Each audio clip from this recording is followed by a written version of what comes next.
Hai adik-adik, kembali lagi dengan Kak Rina di Online Class 101. Kali ini kita akan belajar latihan penilaian akhir semester untuk kelas 5 di tema 5 ekosistem. Kita akan bahas soal dan kunci jawabannya. Nah, adik-adik untuk melihat video lain bisa klik di kanan atas videonya. Nanti akan ada rekomendasi playlist dan juga pembelajaran lainnya. Tapi sesuai judul ya, kalau ini latihan penilaian akhir semester berarti isinya ulangan semua. Nah, kalau mau yang lebih lengkap untuk tema, misalnya adik-adik bisa klik di kolom deskripsi, nanti ada daftarnya seperti ini. Nah, misalnya adik-adik mau lihat playlist kelas 5 semua temanya, berarti pilih ini. Klik linknya atau klik biru-birunya. Nanti kita akan masuk ke daftar playlist untuk kelas 5. Nanti semua tema ada di sini. Misalnya adik-adik mau lihat kelas 5 tema 5, berarti pilih ini ya. Nah, nanti di sebelah kanan ada daftar playlistnya adik-adik ya. Nah, ini bisa adik-adik cari mau lihat yang subtema berapa, kemudian pembelajaran berapa, dan juga halaman berapa ya. Nah, kita mulai dengan pilihan ganda. Yang nomor 1, berikut nilai yang terkandung dalam peristiwa Sumpah Pemuda, kecuali persatuan, rela berkorban, radikalisme, cinta tanah air. Nah, sudah pasti jawabannya ini ya, karena ada kecuali. Kalau kecuali berarti yang bukan. Radikalisme itu bukan nilai yang terkandung dalam peristiwa Sumpah Pemuda. Nomor 2, salah satu manfaat persatuan dan kesatuan bagi kehidupan berbangsa dan bernegara di Indonesia adalah timbulnya konflik, perpecahan, kehidupan yang serasi dan selaras, tumbuhnya sikap individualisme. Nah, ini perpecahan bukan ya, ini juga bukan, jadi jawabannya adalah yang C. Contoh ancaman terhadap persatuan dan kesatuan bangsa yang datang dari dalam masyarakat Indonesia apa? Praktik KKN, kesenjangan ekonomi, isu dan sara, arus globalisasi.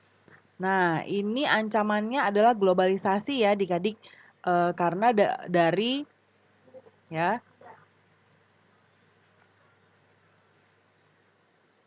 Sebentar. Nah, ini ancaman terhadap persatuan dan kesatuan yang datangnya dari dalam. Nah, kalau globalisasi ini dari luar ya, jadi bukan.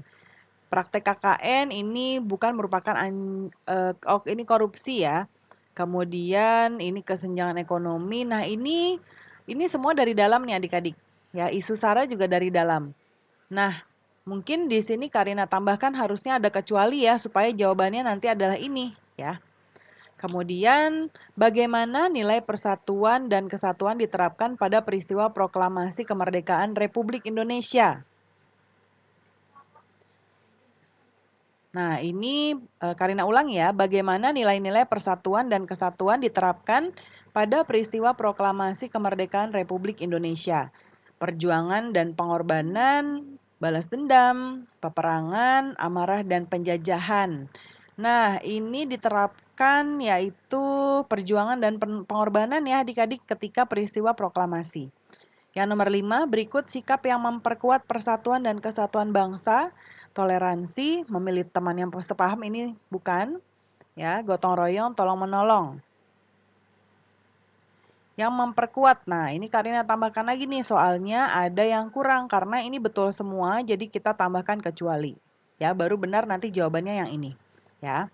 Nomor 6, ide utama dari sebuah paragraf juga disebut pikiran paragraf. Kemudian pikiran pokok, pikiran penulis ya. Lalu ide paragraf. Nah, ini jawabannya adalah ide utama adalah pikiran pokok. Kelompok hewan herbivore merupakan hewan yang makanannya berasal dari tumbuhan. Hewan ini memiliki susunan gigi yang khas. Gigi hewan ini terdiri atas gigi seri dan gigi geraham dan tidak memiliki gigi taring. Gigi seri berada di depan dan tajam. Gigi ini berguna untuk memotong makanan. Sementara itu, gigi geraham berfungsi untuk menghaluskan makanan yang telah dipotong oleh gigi seri. Contoh hewan yang termasuk kelompok ini adalah sapi, kelinci, kerbau, dan rusa. Ide pokoknya apa ini adik-adik? Nah, ide pokoknya adalah ini ya, yang A. Kemudian, ini nomor 8 sekarang. Cara menentukan pikiran pokok dalam bacaan. yaitu menandai kalimat awal, akhir, atau awal dan kalimat akhir. Kemudian meringkas terlebih dahulu untuk menentukan pokok pikiran, membaca keseluruhan bacaan baru menentukan kesimpulan. Yang kita tanyakan adalah pikiran pokok ya, disesuaikan dengan judul. Nah, jawabannya adalah yang A. Nomor 9, di lautan yang menjadi produsen adalah fitoplankton.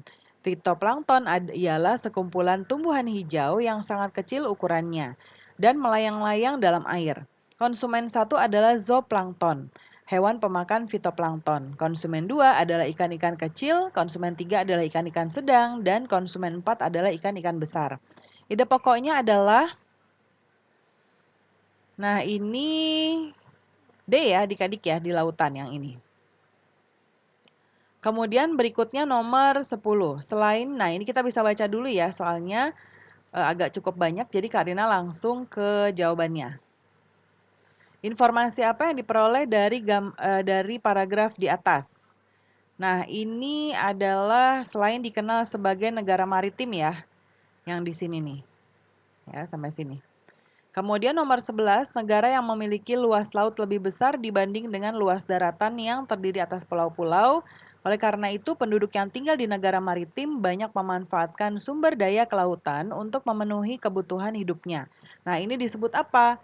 Nah, apakah agraris, maritim, wawasan Nusantara, atau perairan? Nah, ini kalau negara yang lebih banyak lautnya disebut maritim ya adik-adik. Kemudian sebutkan benua yang mengapit di Indonesia. Ada apakah benua Eropa Asia, Eropa Australia, Australia Asia, atau Australia Eropa? Nah, yang ini jawabannya adalah benua Australia dan Asia. Nomor 13, negara yang berbatasan langsung dengan daratan Indonesia adalah Singapura, Filipina, Malaysia, atau Brunei Darussalam. Nah, yang ini jawabannya adalah yang berbatasan langsung Malaysia. Yang bukan merupakan komponen dari peta. Judul peta, daftar isi, skala peta, atau arah mata angin. Nah, yang ini jawabannya adalah daftar isi ya. Merupakan dataran yang terletak pada ketinggian di atas 500 meter dari permukaan air laut disebut apa? Gunung, pegunungan, dataran tinggi, atau dataran rendah. Nah, untuk lebih dari 500 meter ini disebut gunung. Nomor 16. Interaksi makhluk hidup dan benda-benda tak hidup dalam sebuah lingkungan adalah rantai makanan, apakah jaring-jaring makanan, ekosistem, atau habitat. Nah, ini jawabannya ekosistem ya. Nomor 17, komponen lingkungan biotik menurut fungsinya, kecuali produsen, pengurai, konsumen, atau predator. Nah, ini komponennya jawabannya adalah D ya, predator. Nomor 18, berikut yang termasuk hewan ekosistem gurun adalah unta, burung kalkun, gajah, atau singa. Nah, yang termasuk hewan gurun adalah unta ya, adik-adik, dia hidupnya di unta. Hidupnya di gurun. Hewan pemakan tumbuh-tumbuhan, karnivora, herbivora, omnivora, atau spora. Nah, yang pemakan tumbuh-tumbuhan itu herbie ya. Herbie itu herbs atau tumbuh-tumbuhan. Yang terakhir, pilihan ganda nomor 20, hubungan yang khas antara sekelompok produsen dan konsumen. Konsumen memakan produsen, produsen melepas energi kepada konsumen. Konsumen itu lalu menjadi mangsa konsumen lain. Mangsa adalah semua hewan yang diburu untuk dimakan oleh hewan lain. Dengan demikian, mangsa akan melepas energinya kepada pemangsa. Pemangsa atau predator adalah konsumen yang berburu makanan. Jadi, energi dialirkan dari produsen kepada konsumen di dalam rantai makanan. Nah, jawabannya apa nih? Ekosistem, habitat, jaring-jaring makanan, atau rantai makanan? Nah, ini jawabannya adalah rantai makanan ya. Sekarang kita masuk ke isian. Manfaat persatuan dan kesatuan di lingkungan masyarakat adalah yaitu terwujudnya kehidupan yang serasi, selaras, dan seimbang antar sesama. Pergaulan antar sesama akan lebih rukun dan akrab, dapat mengatasi seluruh perbedaan yang ada dengan penuh kesadaran. Pembangunan nasional akan berjalan lebih baik dan lancar, dan pelaksanaan gotong royong akan dapat berjalan lancar dan baik. Yang nomor 2, sikap-sikap yang dapat memperkuat persatuan dan kesatuan bangsa. Jawabannya adalah toleransi. Yang pertama, tidak membeda-bedakan antara suku satu dan lainnya, tolong-menolong, gotong royong, saling menghormati antar umat beragama. Yang nomor 3, informasi penting apa yang diperoleh dari bacaan berikut ini? Indonesia memiliki kondisi geografis yang unik di antara negara-negara yang ada di kawasan Asia Tenggara. Bentuk negara yang terdiri atas pulau-pulau seperti Indonesia disebut negara kepulauan. Negara kepulauan merupakan salah satu ciri dari negara maritim. Negara maritim adalah negara yang memiliki luas laut lebih besar dibandingkan dengan luas daratan yang terdiri atas pulau-pulau. Oleh karena itu, penduduk yang tinggal di negara maritim banyak memanfaatkan sumber daya kelautan untuk memenuhi kebutuhan hidupnya. Nah, informasi penting apa adik-adik yang ada di bacaan tadi? Yaitu Indonesia adalah negara maritim, ya, negara yang memiliki luas laut lebih besar dibandingkan dengan luas daratan yang terdiri atas pulau-pulau. Yang nomor 4, secara geografis Indonesia diapit dua samudra dan juga dua benua. Di sebelah barat laut, Indonesia berbatasan dengan benua Asia. Di sebelah tenggara, Indonesia berbatasan dengan benua Australia. Di sebelah barat daya, wilayah Indonesia berbatasan dengan Samudra Hindia dan di sebelah timur berbatasan dengan Samudra Pasifik. Nah, batas-batas geografis ini memberi sejumlah pengaruh bagi Indonesia sebagai sebuah negara dengan kebudayaan yang beragam. Perhatikan gambar di bawah ini. Nah, ini ada pikiran pokoknya saja langsung kita jawab ya, gambarnya tidak ada.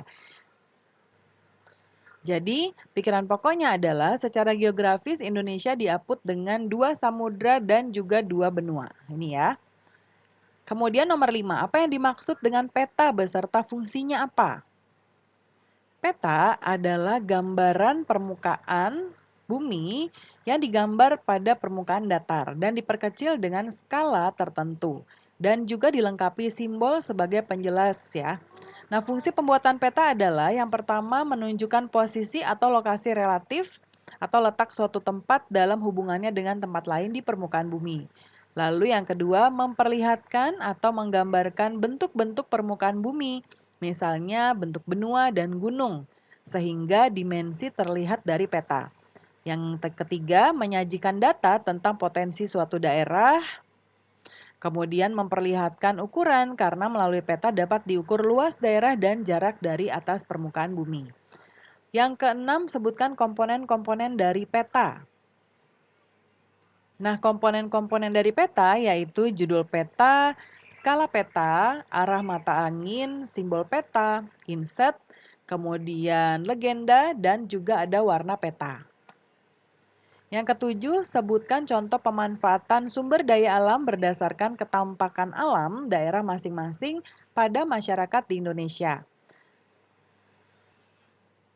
Nah, contohnya yaitu masyarakat petani di Bali menggunakan subak untuk membantu ketersediaan air sehingga terjamin usaha pertaniannya.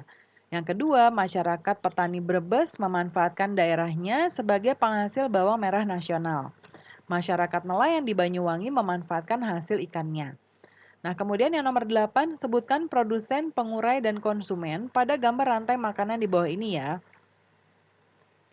Nah, ini mulai dari matahari ya, dia merupakan fotosintesis, membantu fotosintesis dalam tumbuhan, lalu ada air, lalu ada belalang, katak, ular, kemudian elang dan jamur. Nah, kita lihat ya, bagian-bagian dari produsen ini adalah atau pengurainya yang mana saja ya.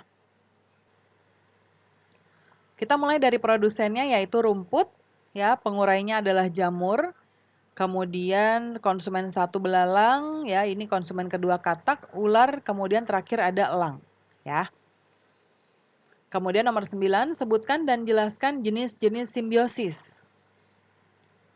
Nah, jenis-jenis simbiosis adalah simbiosis mutualisme, yaitu hubungan antara dua makhluk hidup yang saling menguntungkan, ya mutual, menguntungkan. Simbiosis komensialisme. Nah, ini hubungan antara dua makhluk hidup. Dalam hal ini, makhluk yang satu mendapatkan keuntungan, sedangkan makhluk hidup yang satu tidak dirugikan ya. Jadi ya nggak apa-apa gitu, tidak masalah. Lalu parasitisme. Nah, ini adalah hubungan dua makhluk hidup. Dalam hal ini, makhluk hidup yang satu mendapatkan keuntungan. Nah, makhluk hidup yang lain mendapatkan kerugian, ya. Dan terakhir nomor 10, jelaskan faktor yang menyebabkan perubahan keseimbangan di dalam ekosistem. Nah, faktornya adalah pertama faktor alami yaitu yang disebabkan oleh alam ya, misalnya gunung meletus, banjir, tanah longsor, kebakaran hutan, badai atau tsunami. Lalu yang kedua adalah faktor manusia. Jadi berbagai kegiatan manusia untuk memenuhi kebutuhan hidupnya. Misalnya kebutuhan penebangan pohon, pembakaran hutan atau berburu hewan liar. Nah, pembahasan kita sudah selesai ya Adik-adik. Terima kasih sudah menonton sampai akhir. Mohon dimaafkan apabila ada kesalahan dalam perkataan maupun dalam materi yang diberikan.